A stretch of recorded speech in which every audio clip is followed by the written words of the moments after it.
The True Story of the Three Little Pigs by A. Wolfe. Everybody knows the story of the three little pigs, or at least they think they do, but I'll let you in on a little secret. Nobody knows the real story, because nobody has ever heard my side of the story. I'm the wolf, Alexander T. Wolfe. You can call me Al. I don't know how this whole big bad wolf thing got started, but it's all wrong. Maybe it's because of our diet. Hey, it's not my fault wolves eat cute little animals like bunnies and sheep and pigs. That's just the way we are. If cheeseburgers were cute, folks would probably think you were big and bad too.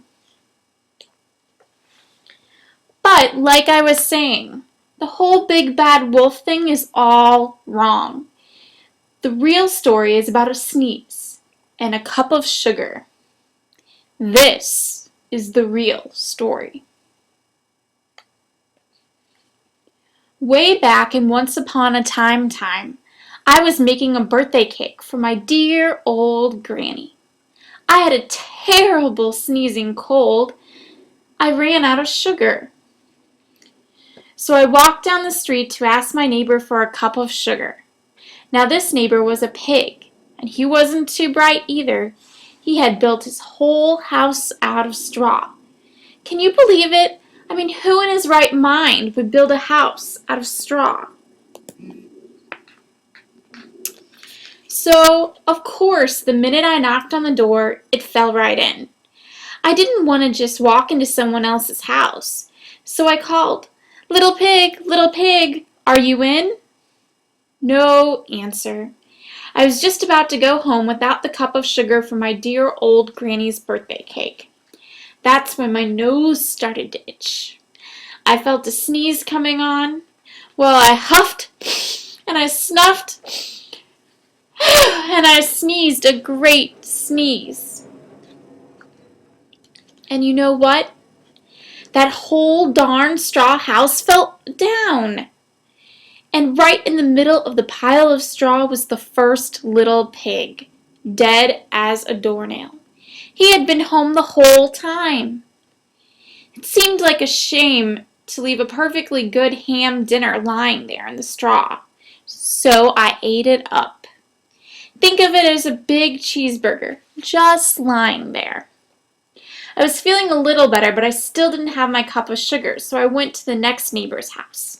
This neighbor was the first little pig's brother. He was a little smarter, but not much. He had built his house out of sticks. I rang the bell on the stick house. Nobody answered. I called, Mr. Pig, are you in?" He yelled back, "Go away, wolf! You can't come in. I'm shaving the hairs on my chinny chin. I had just grabbed the doorknob when I felt another sneeze coming on.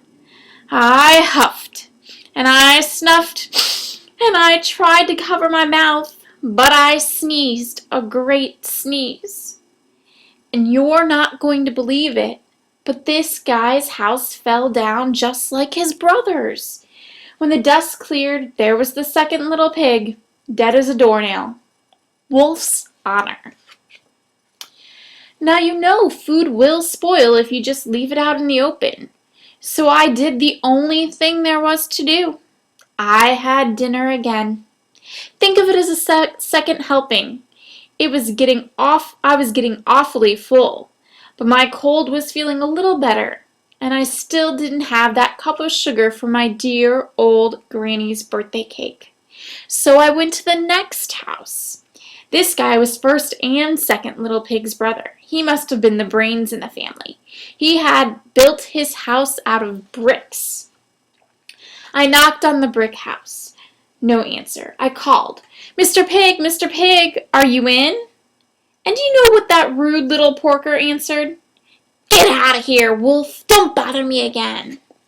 Talk about impolite. He probably had a whole sack full of sugar, and he wouldn't give me one little cup from my dear old granny's birthday cake. What a pig! I was just about to go home and maybe make a nice birthday card instead of a cake when I felt my cold coming on. I huffed, and I snuffed, and I sneezed once again.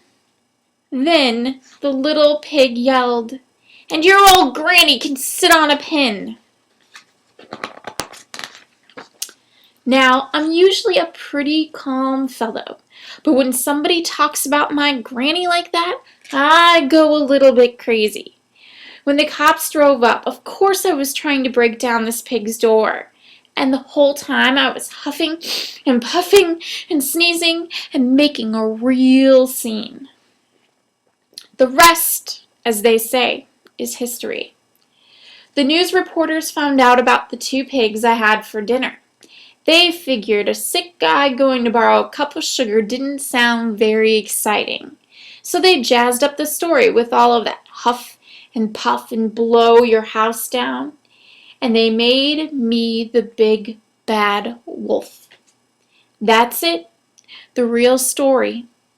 I was framed. But maybe you could loan me a cup of sugar?